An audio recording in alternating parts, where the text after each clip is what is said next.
Hey folks, how you doing? May the 8th, 2025, and what's going on in the Bitcoin and crypto markets? Well, if you can look at the VEPS chart, you can see what's happening. And right now, obviously, Bitcoin was in the area of above 99K already today.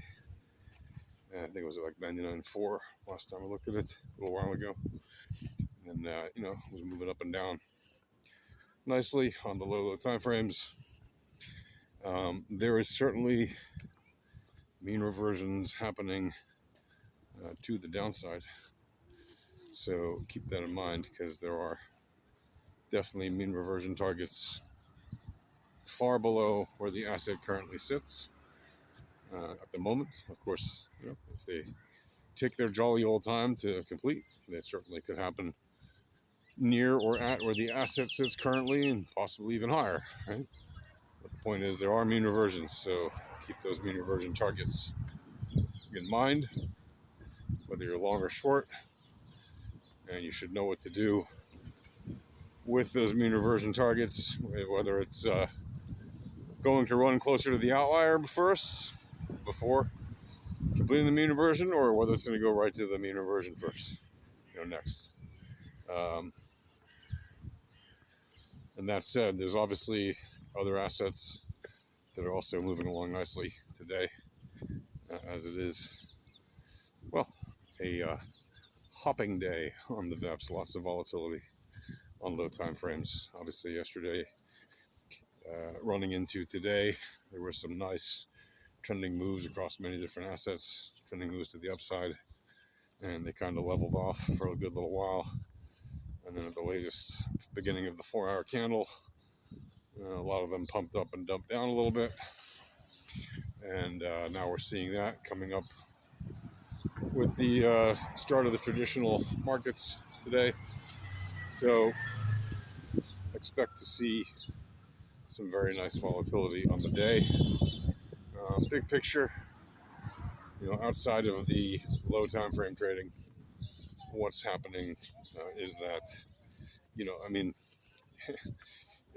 I shouldn't even really have to say this, but obviously Bitcoin is incredibly scarce, and the amount of supply available on over-the-counter markets or OTC desks is very, very thin and dwindling. And every week when we see, or every day when we see more announcements from different companies purchasing more big chunks of it, what that's telling you is there is less and less available for the average person. And, you should just bear that in mind. Not just for the average person, for anybody. There's less and less available because more and more big wallets are buying up more and more of this limited asset. And you don't need to be an economics genius to understand what happens when there is an asset that has a very high demand and a very low supply. Right? It's the law of supply and demand. Right? When you have high demand, low supply, the price generally goes up. Now, how long that will take to happen?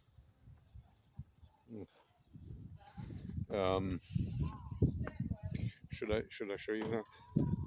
No, it's kind of morbid. Dead animals, anyway. So, why do I mention this? Well, because it's as if people are not listening. There's all these people, when they see the price tick up, they say, oh, it's too expensive. When they see the price tick down, they say, oh, it's crashing. And I'm going to wait till it gets cheaper. And then it ticks up and ticks up and ticks up again. And then it's too expensive again. And, here's the thing, crypto is not going to be easy, okay, for you. Okay?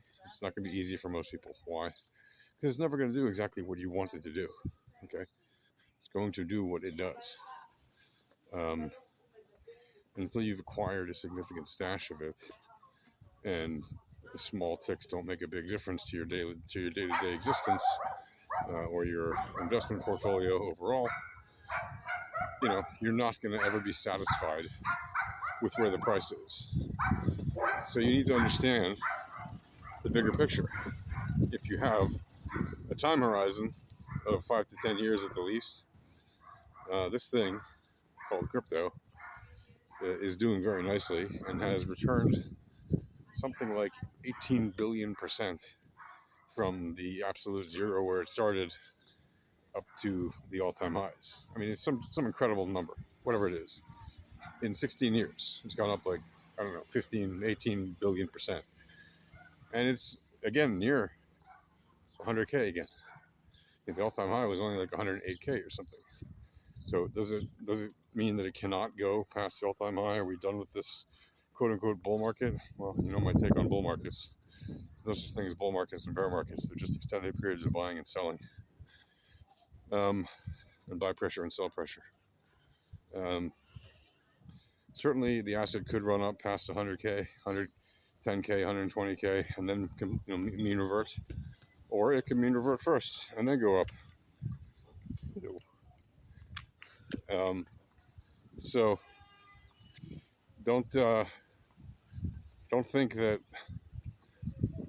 just because you heard it in the news that the Fed said this, so the price has to go that way, or this big company bought this much, so the price has to go up. No, you have to understand real market dynamics, and you have to be able to be aware of those and how to exploit the occurrences of opportunity.